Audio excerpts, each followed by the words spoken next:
Welcome to Feeding Our Young podcast. Have you ever heard the phrase, nurses eat their young? Feeding Our Young is more than a podcast, it's a movement. It's a desire to see new nurses of all ages be supported and uplifted by their peers. And it starts with me, it starts with you. So join host Eric Miller, registered nurse of nearly 20 years, and adjunct clinical instructor, and today's honored guest, me, Hallie Butler, and be ready to have your life uplifted so you can in turn uplift others.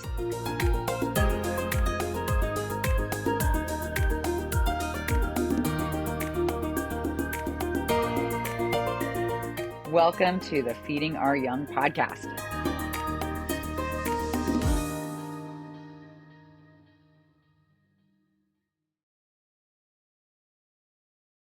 Hello, everybody, and welcome to this episode of the Feeding Our Young podcast. I'm so excited to introduce today's honored guest for many, many reasons. The person that I'm with today is an amazing human being, inspires me in many facets of my life, not only as a nurse, but as a nursing instructor, and just, reaching beyond what you think is possible for yourself. And I can't thank her enough for that. And we'll dive into that story in a little bit here. But in the meantime, everyone, welcome Hallie Butler to studio. Hallie, how the heck are you today? Hi, Eric. I'm so excited to be with you today. Thank you so much for having me. Oh my gosh, I'm so glad you're here. And so we'll just cut straight to the chase so nobody's left wondering. So, Hallie, would you like to describe how you remember meeting me? Oh, sure. So we go back, probably like 7 or 8 years now. Yeah. I was in labor and delivery at Sacred Heart, and you were on Mom Baby. And so sometimes I would have patients for you, but that didn't happen very often. But that's how I originally met you, as just a staff nurse at the hospital, which was awesome.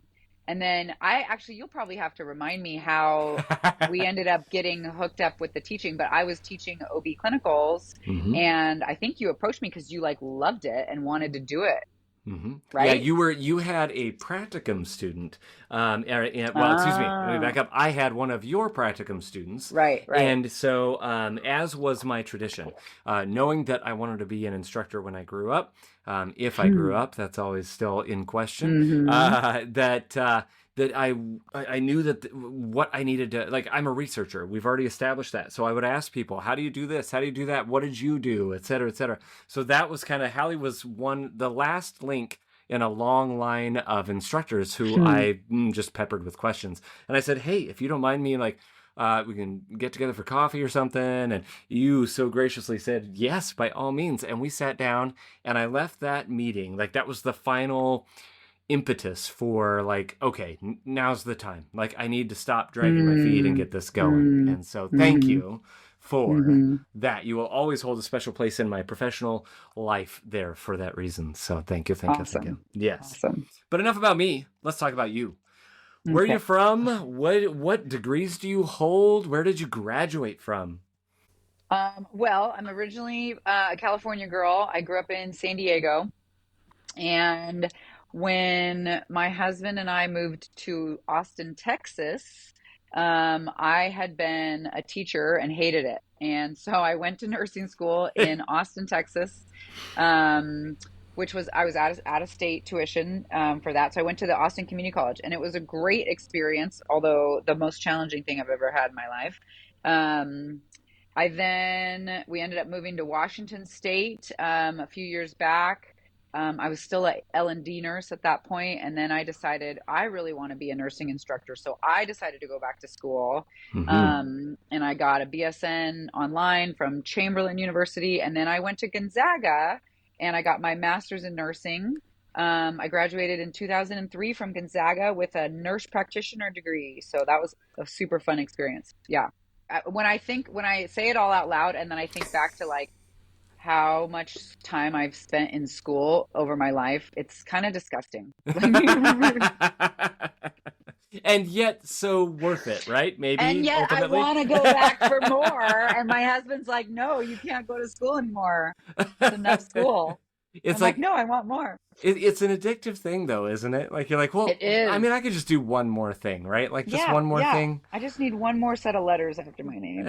Well, Hmm let's talk about that. You've got a few letters hmm after your name. Let's talk hmm about your alphabet hmm soup. I do. What you got there? Well, I've over the years I've had a bunch of different letters. I currently have let go of my advanced, my uh, RN certification, my RNC, which was an inpatient OB.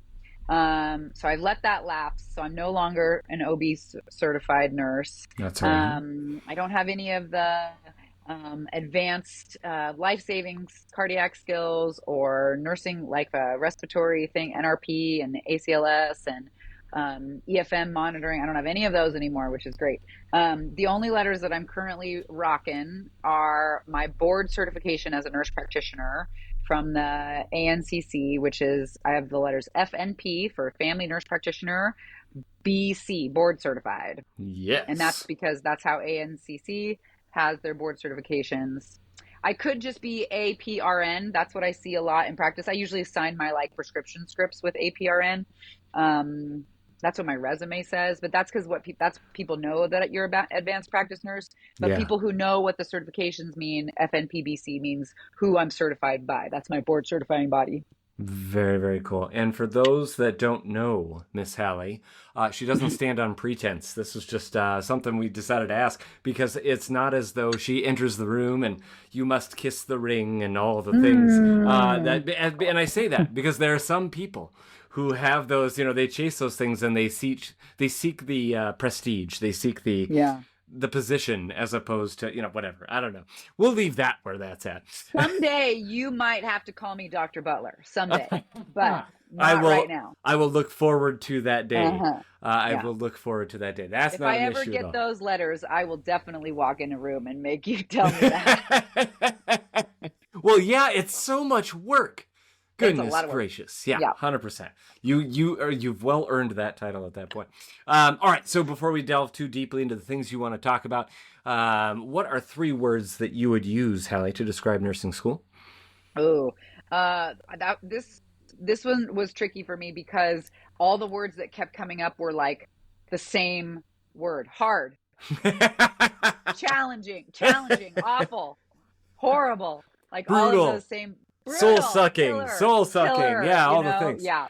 So all of those words kept coming up. So I just decided to pick hard, but then to piggyback off of that, I'd say anxiety was probably the next big word. I don't really remember having anxiety like I had that started in nursing school.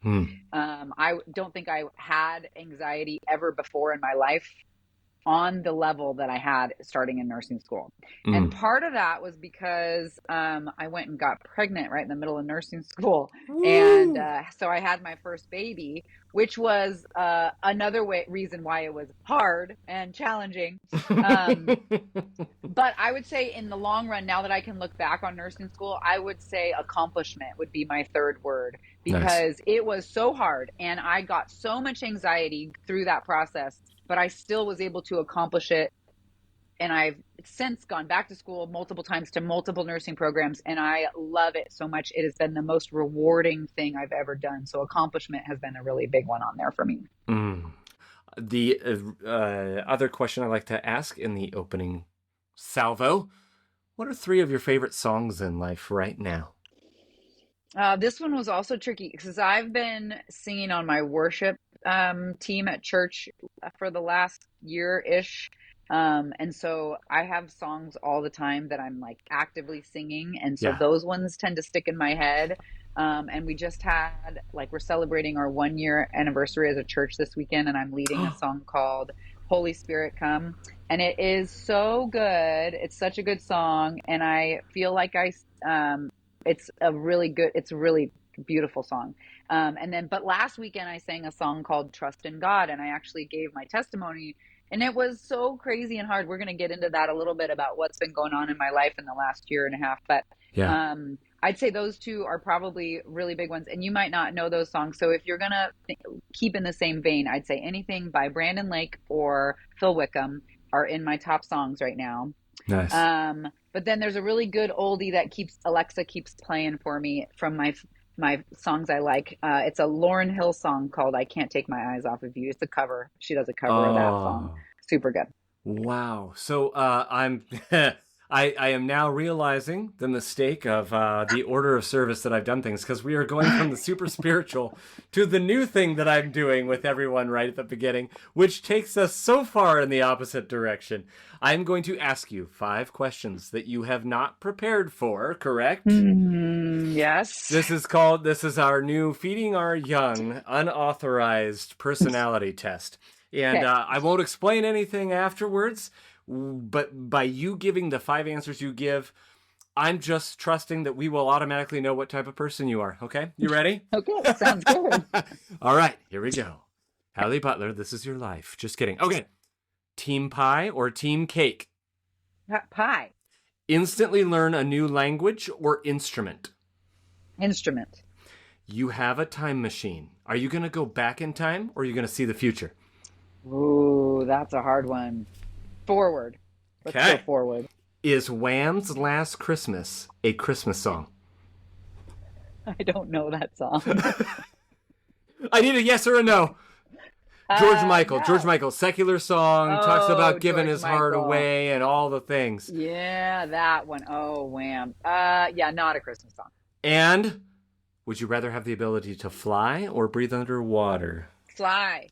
I've There it always is. wanted to fly. So for Always. I mean, without knowing the song, of course, I mean, you had answers for 3 out of those 5, just boom, boom, boom. And now that you've Boom. given us those answers, we automatically know what type of person you are. I don't know what that Awesome. means yet. I'm gonna probably reverse engineer this as people give me answers and be like, Love it. oh, that must mean you're amazing because, here we are. You answered the questions. All right. fun. Well, let's just jump right into some of those things that you wanted to talk about. And I think we've kind of hinted at it a few times here, but you've been through it a bit. You normally like to start like young Hallie, why you got into nursing, all that business. We're going to flip it on the script here, flip the script on its head.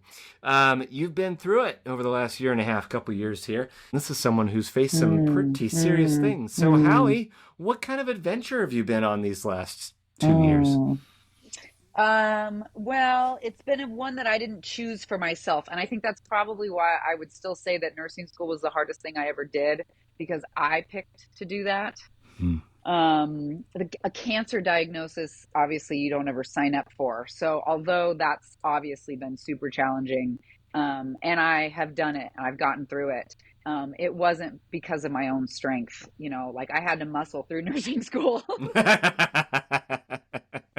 So that took a lot of grit. But yeah, so I've almost finished all of the things that oncology says to do when you get the diagnosis where I've been at. So I've been through chemo and radiation, and my first surgery was a double mastectomy. And then I still have another surgery to look forward to soon. And then we just started like hormone blockers recently and some more oral chemo for prevention, which I'm supposed to be on for quite a while. So it's been really probably the most interesting journey in my life to be on the other side of patient care. Yeah. It sounds like you are very much a woman of faith. You have a very strong faith. Obviously, that's going to help you get through this, but in not discounting that in any way, shape, or form, how has that helped you, and how else have you navigated these rough waters of a cancer diagnosis and then kicking? Well, honestly, I gave my testimony at church last week because we were just finishing up a sermon series about praise and about the importance of giving thanks, and how song and music and just joyful noises are a way to really flip the script about any situation that you're facing.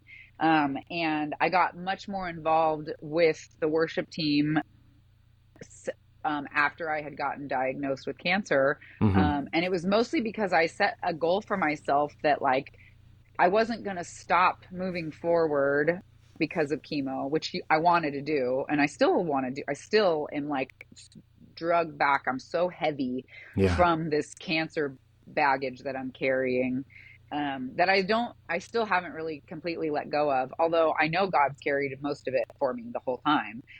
But if I wasn't actively giving thanks for all the other blessings that I have in my life during that time, it would be a lot harder to face. And I couldn't say that I have any idea how someone without a faith makes it through cancer, because it was real hard and I wouldn't have done it without God.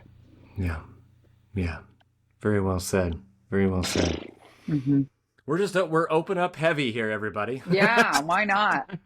That's kind of how I roll. Like, just let it out, man. Let it out. Well, let's talk about that, because you talk about all those other things you have to be thankful for and all the other blessings you have in your life. What makes that list? Oh, well, my sons, my family, my husband, we're going to celebrate 20 years of marriage this year.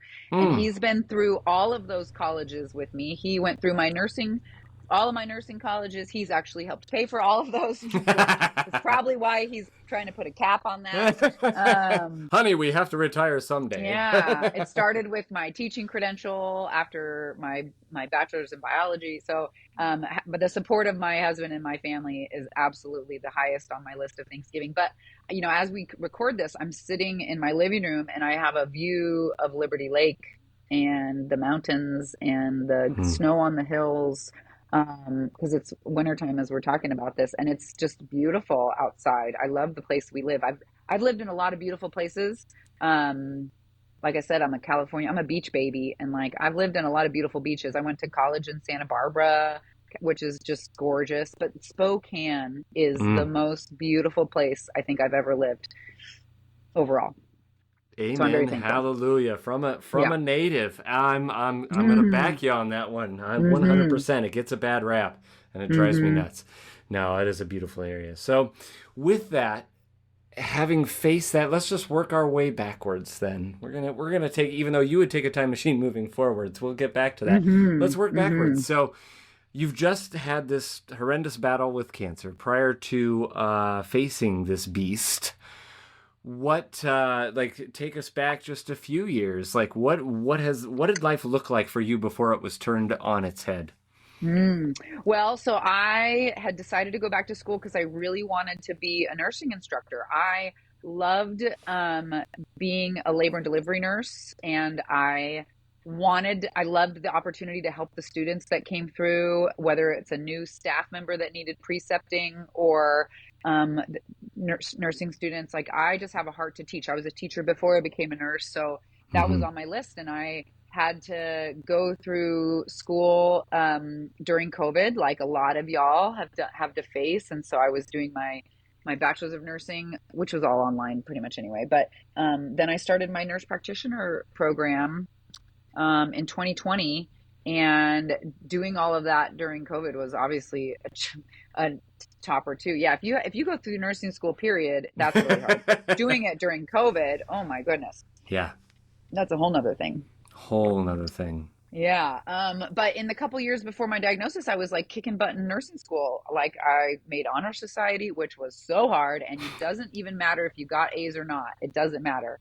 Like, you have to get C's, right? Like, you gotta pass.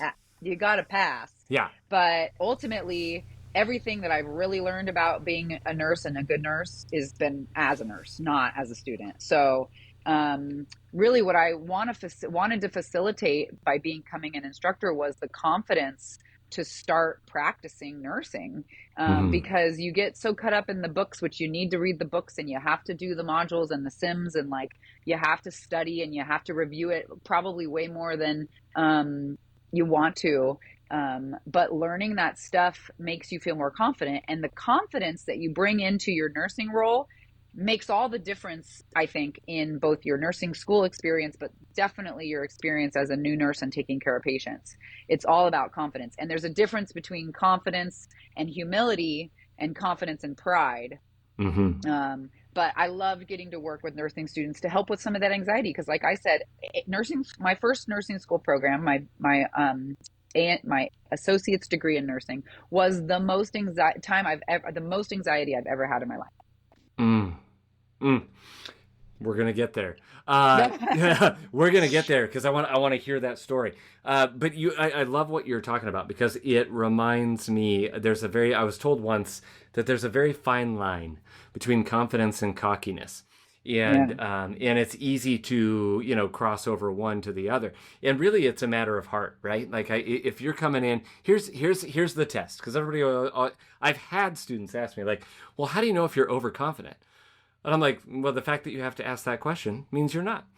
Because if you're overconfident, you don't know. Like, you're like, oh, I've got this. This is it. I'm good. I'm going to be an amazing nurse. I don't have any questions. I got this. Thank you.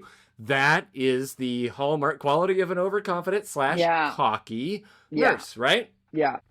Yeah.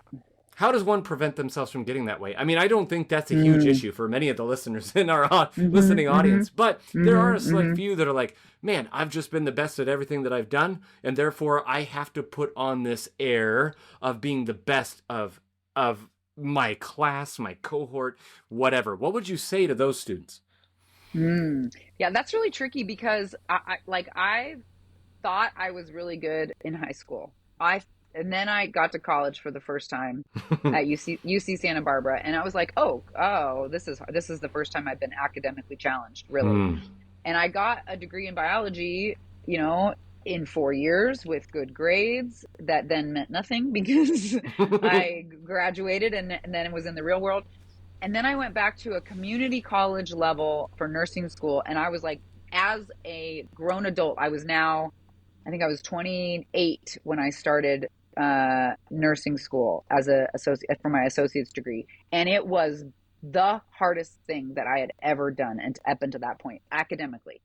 It was so challenging. The rigor, the amount of content, the amount of reading, the amount of knowledge that was required while you're both getting theoretical knowledge and practical skills. You're trying to learn hands-on stuff too. It was so hard. And I think probably just having had some life experience before going into that program probably was what made it. So I was like, I don't know anything. Yeah. Amazing. But I don't know how you convince someone else to do that. I will say that all my nursing school experience, both as a associate's degree nurse and then as a master's degree prepared nurse, I was mostly working with older students. So not the 20-year-old Gonzaga student that I typically was working with as a faculty. And I think there's something to be said with the coming into nursing school as an older adult, maybe a second career, which is what I was doing. I had a very different expectation of what I was capable of, I think, than what I see in some of my students. And I think it's just based on a lack of worldly experience. Yeah. Which absolutely. I don't think is a bad thing necessarily. Yeah. You just got to be ready for life's lessons. You want, I mean, they always say pain is a great teacher, but I would rather learn in less painful ways if I can. I'll embrace the pain as it comes for sure, but sometimes that pain is self-inflicted, right? Yeah, and no matter what, I absolutely firmly believe, just like with a cancer diagnosis or something really hard like during nursing school, is when you overcome those hard things and you keep pushing the pedal to the metal and you make it to the next deadline because you didn't quit and you didn't give up. I feel like the strength that you gain from that sense of accomplishment, that's how you really know when you're growing and becoming better. That's the practice, right? It's being willing to keep trying, and you might make a mistake along the way, but as you keep going, you keep learning, you keep growing, you keep getting better. And I don't ever want to stop getting better. Yes. And we're not advocating for the lack of celebrating those accomplishments, right? Like, for sure, that doesn't make you overconfident or anything like that. Celebrate those accomplishments as you reach those, right, Hallie? Yeah, because that's going to, that feeds into the next challenge you have. And that's, you build this momentum and you keep going and you keep going. So going back to nursing school, you said you were 28, which is fascinating to me. That means you graduated roughly about 30, yeah? With your associates? Yeah. Yeah. Because that's, I did not, that was a little fun fact. See, I get to learn things about people even I know. Right. Because that was my story. I got my associate's degree at 30 years old and, a little bit more life. We had already had a few kids and another one on the way and all the things. But take us back to nursing student Hallie, associate nursing student Hallie. You talk about this anxiety. You talk about it's rough. So everybody, first of all, right there, if you don't hear anything else, you've got someone who's faced many, many things in life, and she's saying, this was one of the most anxiety producing Yeah. sessions Yeah. of her life, one of those eras. So talk to us. The mic is all yours. I'm going to shut my mouth up and talk to us about what it was like going into it, how you felt, why nursing? Why did you even go into nursing from education, for example, too? Well, I love teaching. I love the opportunity to teach people things. And surprise, surprise, eighth grade boys and girls don't. Some of them just don't care about the science that I was trying to teach them at the time. So I wanted to pivot and shift out of that environment. And I got into healthcare because actually my dad got real sick and ended up passing away. And in the experience of watching his hospice and stuff, it helped me become aware that I have the personality that was really well suited to deal with those hard life things. Mm-hmm. And it was in that time that my aunt was basically like, you need to go to be a nurse. You need to be a nurse. And I don't think I even knew what a nurse was at that time. So it wasn't until I went to the hospital to help him as he was passing that I even learned what a nurse was. And it was like a no-brainer at that point. I saw an opening out of teaching, which I hated, into this whole new thing that I didn't even know existed. It was like my eyes were open to a new part of life when I learned about what nursing was. And so I haven't looked back since then, except as I was going through nursing school. And like I said, it was so anxiety producing. I think probably the part that was so hard was my nursing instructors were freaking mean. Oh, they were like out to fail you, man. They put you on the spot to like test you under fire. And if you failed, they like made you feel bad about it. It was horrible. It was horrible. And these were professional nurses. These were nurses that were probably 10, 20 years older than me. I was still an adult. I was 30 years old. I owned a home. I had been married for 5 years. Like I wasn't some slacker kiddo, you know. I already had a bachelor's degree, you know. It was like, and I felt horrible. And every day I spent so much time going in to like look up patient charts ahead of time to review all the meds and like all the diagnoses. And my nursing books were like so dirty and bent by the end because I spent so much time in them. You know, I can't imagine what it would have been like to have an instructor like you, Eric, or like when you. I was going through nursing school, and how different my nursing school experience would have been. How different my experience as a pregnant person for the first time and my experience as a new mom for the first time. If I wasn't carrying the weight of that anxiety that was partially self-inflicted, because it was partially because I didn't feel like I knew enough. I knew I didn't know enough. I still don't know enough. And so I was scared to make mistakes. Mostly because of the way my instructors had set up the learning environment, that making mistakes was a bad thing. And I don't think making mistakes is a bad thing. I think making mistakes is an awesome thing as long as you're willing to learn from them.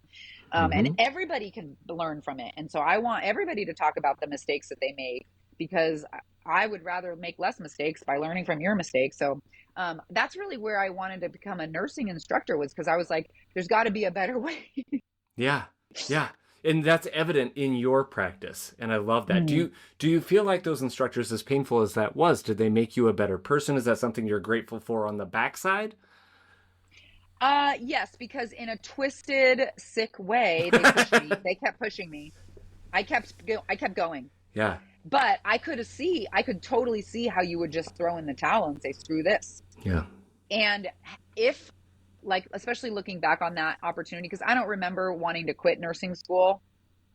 I don't think that was ever an option in my mind, because I knew it was going to be so good. I didn't know how good it was going to be. And I would feel so bad for someone who thinks that nursing might be the right career for them, but they are so put off by the experience of learning how to be a nurse that they quit. When we need nurses so bad, and that need is not going away, if we can't help support and uplift and train people to do a job and do it well and confidently, and instead we turn it into this like diagnosis producing experience. Because again, that was the first time in my life I had anxiety. Yeah. I feel like that's a problem. That was a problem. Yeah, very much so. Can you, is it possible to foster a mistake-free environment based on what you're talking about? No, I don't want a mistake-free environment. Yeah. I think our errors, our weaknesses are can turn into strengths. Yep. And they are a great teacher. They are a great learning opportunity. And I want to foster safe mistakes. Yeah. And the opportunity to make mistakes in an environment that is constructive and supportive and that helps people learn. I think sims are great for that reason, because they are a great way to practice how much anxiety do you have going into a simulation? Are you kidding me? Just thinking about it still stresses me out. When I go to Gonzaga to help run a sim, I have anxiety for the students. Still, 20 years after going to nursing school, practically 20 years since I graduated from nursing school originally, I have anxiety for a simulation. There it is, ladies and gentlemen. There it is. Right there. It doesn't go away. I'm No. sorry. It does go away. It totally goes away. I just keep putting myself back in those environments because I want to overcome my fears. Yes. And improve that for others. Yeah. Well, and you bring a memory to my mind that I haven't thought about in quite some time. And, going through back to my community college days. And, for me, I always called it my 4-year, 2-year degree, because it took me, I was working full time. So 2 years for the one class at a quarter prereqs, and then I could get into nursing school. And then you meet the people that are in the sciences that are trying to get into nursing. And so you all kind of, you form study groups and that sort of thing. And there were many of an amazing person who, and I'm sure they're doing amazing things now, but they didn't, not speaking exactly to what you're talking about, but they didn't even get into nursing school because they couldn't make the grade.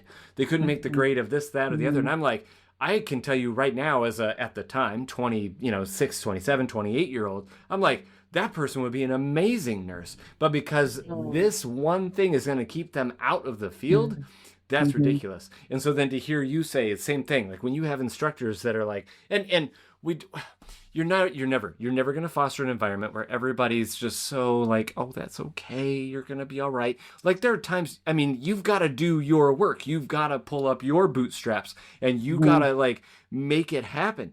But on that note, we also don't have to demean you and turn you into less than human just because you made a mistake, right? Yeah, agreed. Right. Man, Hallie, I just love, like, I could talk nursing instruction with you forever. Never mind that. Like, never mind the whole nursing thing. Okay. So, in the middle there, talk about your nursing career. Like, how did you end up in labor and delivery? You've kind of touched on why you wanted to teach, but why the steps you took when you took them? Yeah. So, I went into nursing school knowing a little bit about hospice. So my thought was, I'm going to go be a hospice nurse, because that was what I knew about. Yeah. And while I was in nursing school, a friend of mine had a baby. And because I was in nursing school and she was like trying to foster a learning environment for me, she's like, come watch me have my baby. And I was hooked. I was a hooked man. I think I might have been early pregnant at that time. As I look back on it, I think I was already pregnant.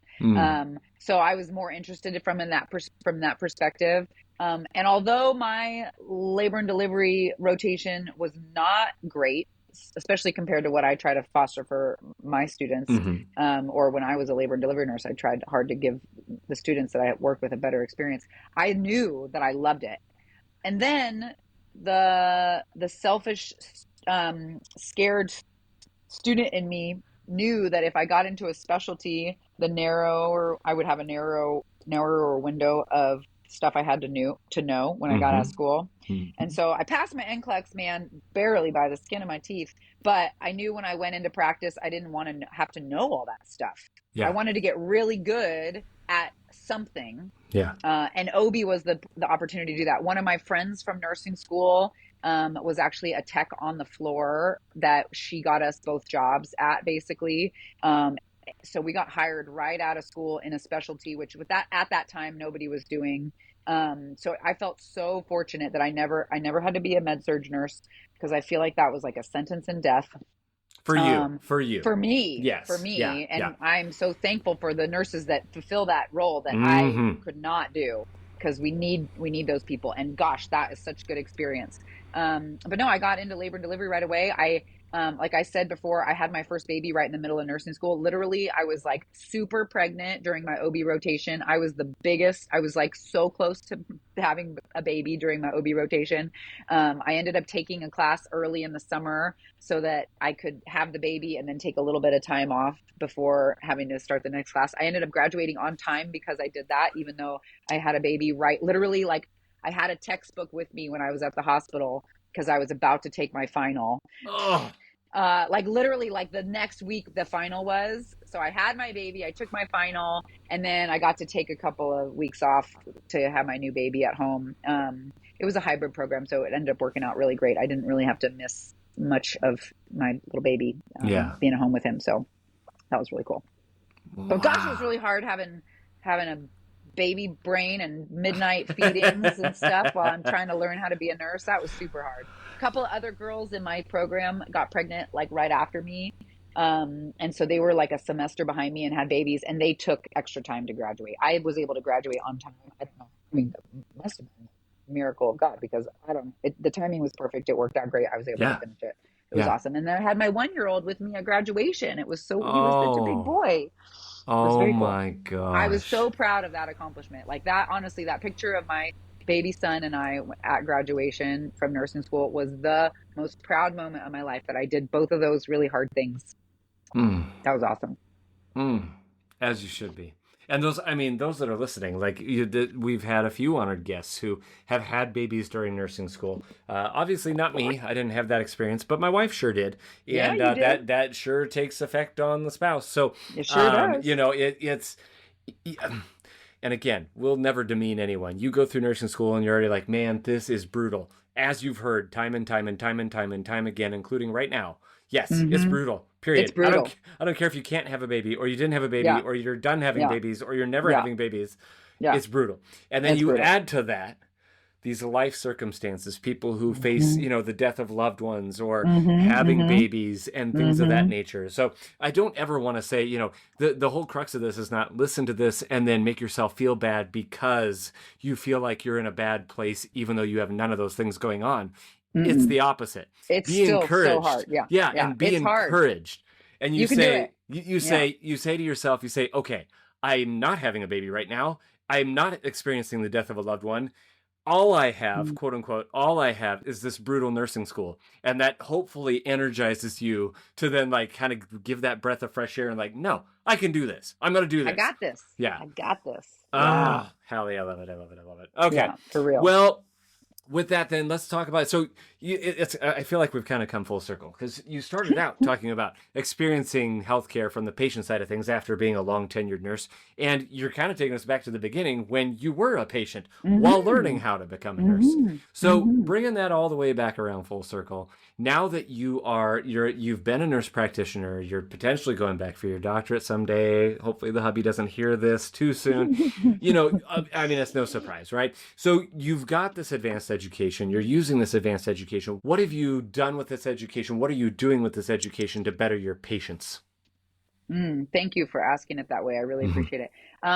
So I'm working at a little clinic right now where we do a lot of different not primary care stuff, which is what I went to school to be a primary care provider, to help prevent preventable diseases, to help keep people healthy so that if hypertension or diabetes or some of these big diagnoses comes up, that they're the healthiest they can be to keep that from happening. But what I'm doing now instead is I'm working in a clinic where we're doing stem cell injections and we're treating neuropathy with like electrical current. And it sounds super kind of weird hippie, but it's a really neat it's a neat time to be in regenerative medicine because there's all these new scientific advancements coming out and new treatments and new medications, both treatments that are non-medical medicine and pharmacologic treatments. So that's super fun. But what I've enjoyed the most as a healthcare provider and being able to educate patients about how to keep themselves healthy is some of the strategies that are like free, that are not medicine-based strategies. And actually right now I've been teaching a community-based class for fasting. So we just came out of January and the holidays. And so everybody's got January New Year's resolutions. I'll be really interested to see once the next couple months come around, how many people are still doing this. Like if when this episode airs, if any of my fasting group people are still doing it at that time, I'll be so excited. Awesome. But we're basically like teaching people how to do things like, because there's all kinds of new science coming out in the last couple of years about fasting, intermittent fasting, time restricted eating, and how changing your circadian rhythm with the stimulus of food, how you can affect all kinds of hormone productions, sleep patterns, regeneration for healing, both for pain and for fat loss. Like, it's crazy the implications that fasting has on people, but your doctor doesn't have time to sit down with you to teach you how to do it. Yeah. There's all kinds of books and stuff out there that you could research and do, but some people don't want to educate themselves. And so the people who really need the support, I want to make it as easy for them to understand how some of these really lifestyle behavior modifications are something feasible that they could put into their life. And it's been super fun because people are seeing not only weight loss, they're sleeping better. Some of my friends are having less joint pain. And this is all just because I've offered to teach a class about how to fast. Wow. It's so cool. It's so cool. Yeah. And we just have really only been in the last month doing it. So it hasn't been going on for very long. I anticipate being able to expand these courses and be able to walk a lot more people through fasting. That's kind of the next project that I'm working on outside of all the jobs that I have right now already. Preaching to the choir. You're laughing because you know all about that. You and I don't really stop that good. We really we don't like to slow down. We just want to keep producing. We want to do what's the next thing? Where do I see a need that I can meet? Yeah. And that's what you're doing. That's what this podcast is all about. When I heard about it, I was so excited because I saw your heart for students before you became a nursing instructor. And that's why I was so excited to walk with you in taking, you took over my class, and I wouldn't have let that go very easily because I loved doing that. But I know you're doing an even better job than I was doing. And it's so cool to know that there's so many opportunities in nursing. That's probably the reason I didn't know how good a career nursing was when I first got into it. And the longer that I've now in nursing school, which I graduated in 2011 from nursing school. So I've been in nursing for quite a while now in various different states and in different roles, both inpatient hospital, outpatient clinic, as a nurse practitioner, as a school nurse, as a nursing instructor. You can do so many things as an RN. It is so amazing.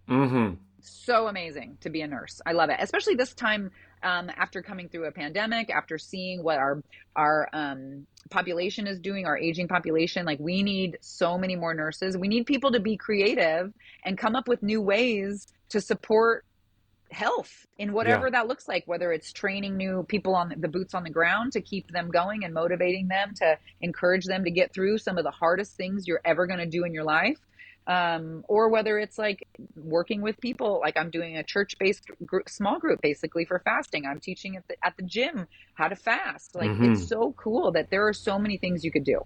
And I just can't, we can tell this to you, listener, whether you're a nursing student, casual listener. Hopefully we still got you on board, casual listener. But whoever we're talking to, we can tell this to you until we're blue in the face. What you just said about, I didn't know how amazing nursing was when I first got into it. And yet you had an idea. I had an idea. When I got into nursing, I'm oh, this is perfect. This is right up my alley. It looks very rewarding. It looks challenging. It looks amazing. I'm excited to try and do this thing. And yet we are telling you right now, being on the other side of this by however many years, do the math, that it's so true. You cannot possibly, even if you take what Hallie just said and what I'm saying right now about nursing being the most rewarding career you could ever be in whatsoever, and you're going to be like, yeah, it is. You still have zero clue. And you'll hit a point. I don't care whether it's 5 years, 10 years, 15 or plus down the road where you go, oh, that's what they meant. I mean, I knew it was going to be awesome, but I never knew it was going to be this level of just freedom and empowerment and helping others, right? The most rewarding thing ever. And honestly, not even just rewarding monetarily, although it is a very well-paying job if you get the right gig. Being able to help people is so cool. When somebody after you've taken care of them, when you get that note, which doesn't happen all the time, but you get it every once in a while, when you get that note from a previous patient or a previous student that says, you helped me, gosh, you can just ride that for so long. I've got this box of all the notes and all the thank you cards I've ever gotten from patients and from students, from other nurses, you know, like it fills my heart. And when I'm not feeling good and when it gets challenging and hard, I go back to my box of cards and I look and see like how many people I have impacted. And that's only a small fragment. Yep, the ones that are willing to speak out about it. Yeah. And it's not, again, it's not Hallie sitting there like, I need an ego boost. What this is like you have those moments where you're like, I'm not making a difference. I've been a nurse for 8, 9, 10 years, whatever. And you're just like, I'm not feeling like I'm making a difference. Or you feel like, you know, whatever it is that's got you down. And you need those reminders. You go back, make that box, like she just said. I've got all of mine are down in storage. I know exactly, you know what I mean? Like I gotta hunt a little bit for it, but every once in a while I've had to pull those back out and like, cause you forget your memory is so like, it's so funny how short term it is. You know what I mean? And you're like, oh, that's right. I remember that patient. Or I mean, oh man, Hallie, so not tooting my own horn in any way, shape or form. It's just funny you said that because just last week, I had my new hire that I'm training, right? So she's doing a bulk of the work. We're near the end of everything. She's in the room. She's doing the work. I'm helping her out. I'm helping everybody out, whatever I can do. And this couple comes in. They're visiting someone who just had a baby. And they look at me and they're like, oh my gosh, Eric, how are you? You took care of us. And they look familiar to me, but I'm getting to the age where everybody looks familiar, you know? So, but they look familiar. They're like, Eric, you helped us when we were da-da-da-da-da. And they talked about their baby and they talked about this. And I'm just like, I'm literally like tears at the nurse's station. I'm giving them hugs because it's just like, man, you don't know what you don't know. And you like that day, for all I know, like I'm sure I was the best version of myself, blah, blah, blah, what I preach. But it doesn't mean you go home feeling like you were the best. You know what I mean? You did your job. And sometimes you go home and you're like, I did my job today and I hope it made a difference. And you just maybe I never get that feedback. And when you do, it's so sustaining, right? It's very, very meaningful. Yeah, I would say I haven't gone back as a patient to the nurses who gave me my chemo and stuff. Like I haven't gone back to them. I haven't given them a thank you note. I haven't brought them a gift basket. I haven't done any of that kind of stuff. And as a nurse, when those patients do that, it's like the most meaningful thing. And here I am with the opportunity to do that. And I haven't done that yet. So that's like, I'm feeling a little guilty about that right now because it makes me feel so good. It makes me feel so good as a nurse when somebody appreciates you, you know? Yeah. Zero guilt. I know what you're doing when we're done with this. Yeah. She's off. She's making the basket. It's happening, yo. I see them in a couple weeks. So I go back. I still go to see those same nurses pretty regularly for appointments. So I have lots of opportunities to go back. So I'm just going to put it on my next calendar to put something together for the next time I love it. I go. Okay, we're approaching the end of your episode here, obviously. I have to ask this, though, because this is just a unique opportunity. I would like to know your personal opinion on the whole, and some of you may not understand where we're going with this yet, and I'll explain. But what is your personal opinion on whether or not your medical staff know that you, as the patient, are a nurse? I don't tell them right off the bat. Why is that? Because I don't want to make them nervous. Because when I take care of healthcare providers, it makes me nervous. Like so yesterday I gave an IV push at my clinic, a vitamin IV push to a dentist. And just the fact that he's a dentist and he doesn't know anything about IV pushes. He doesn't do that. He's a retired dentist. So he's not even actively in it. And yet I am so concerned that I'm going to leave a good impression as my skills as a nurse practitioner to him. It's so funny. It's so funny. Then that's why we ask this, because anyone who's out there who knows, I annoy my peers. I know I annoy my peers when it comes to because it doesn't matter whether I'm the one giving a report as charge or we're getting a report from the charge as we're starting our shift. And they're like, here's room so-and-so, and this person's a nurse and the spouse is a nurse practitioner. And I'm like, uh-oh. I guess I better wash my hands and treat them with respect this time. You know, Mm-hmm. it drives me nuts. And I try to not say it. I'm so Mm-hmm. sorry, you guys. I love you. And I'm sorry I say it every time. But it is like for me, like I always told my wife, if we were in the hospital for her, for the kids, I'm like, do not mention, because at the time I'm in peds oncology, right? So I'm like, do not say a word. Please do not say a word about me being a nurse, because it weirds people out. And there's no reason for that. And circling all the way back around, talking about standing on pomp and circumstance, you will have those patients that want everyone to know that they're a nurse, they're a doctor, they're a whatever, and you better watch yourself. And it's just, it drives me crazy. It drives me crazy. I'm going to take care of you with the best of my ability on any given day, regardless of what your background is. And if it's not good enough, then you're not going to like me anyway. So, Yeah.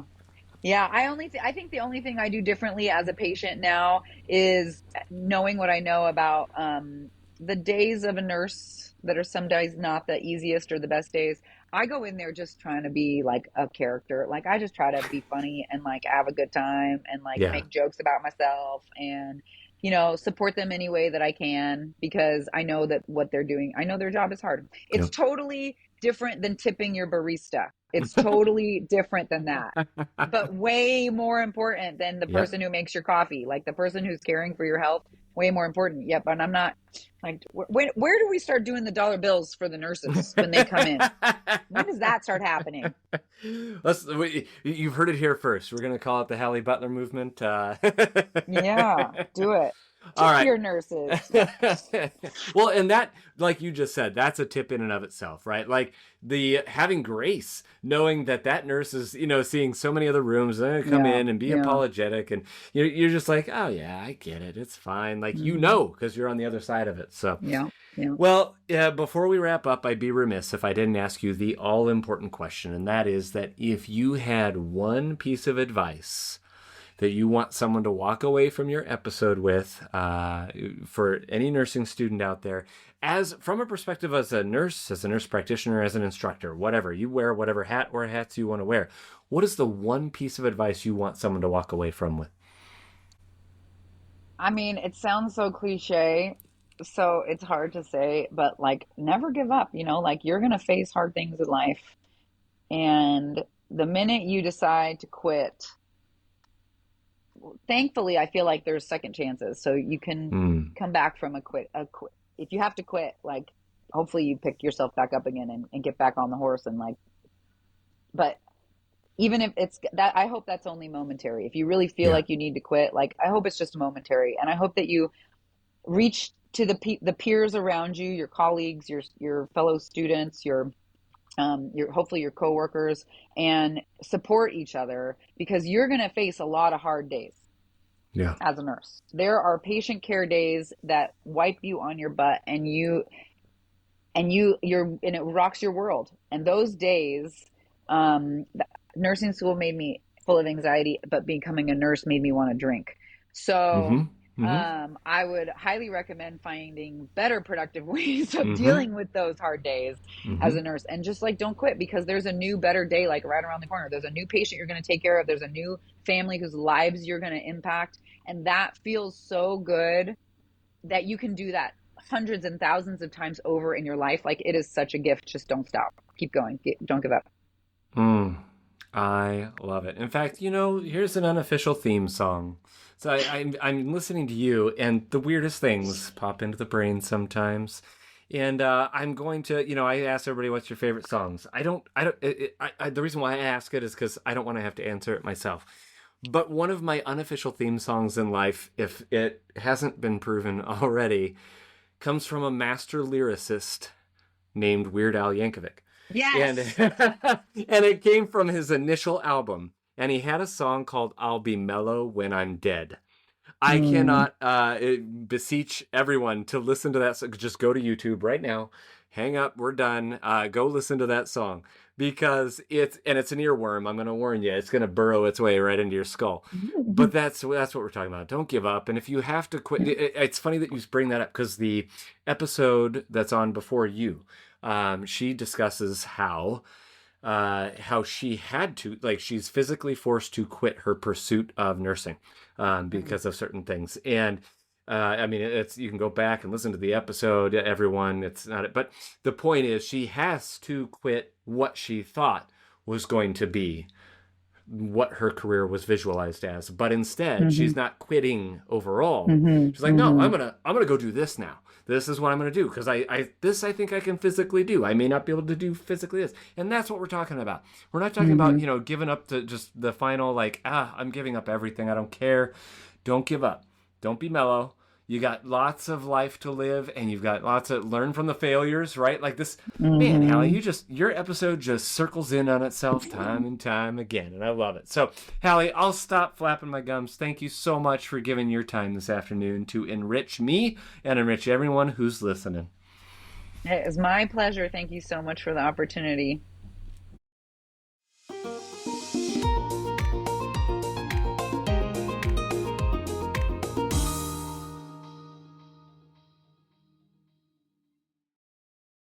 Here's what's happening on the next episode of Feeding Our Young.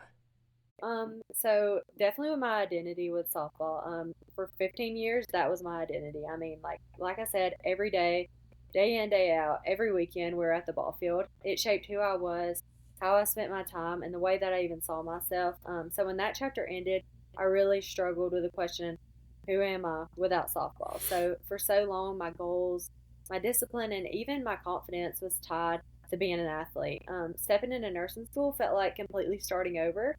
And for a while, I wasn't sure if I'd ever find something that gave me the same sense of purpose as softball did, or even have a passion for something. But as I got deeper into nursing, I realized that the same drive, teamwork, and dedication that I had on that softball field translated into that patient care. So instead of working hard for wins or hits, I'm working hard to help people. And instead of pushing through long practices, pushing through clinical hours and studying. So over time, I found my identity again, not just as a nursing student, but just someone who thrives on helping others. Nursing gave me a new purpose, and in a way, it kind of filled that space that softball left behind in a way. But I'm so thankful God led me into nursing.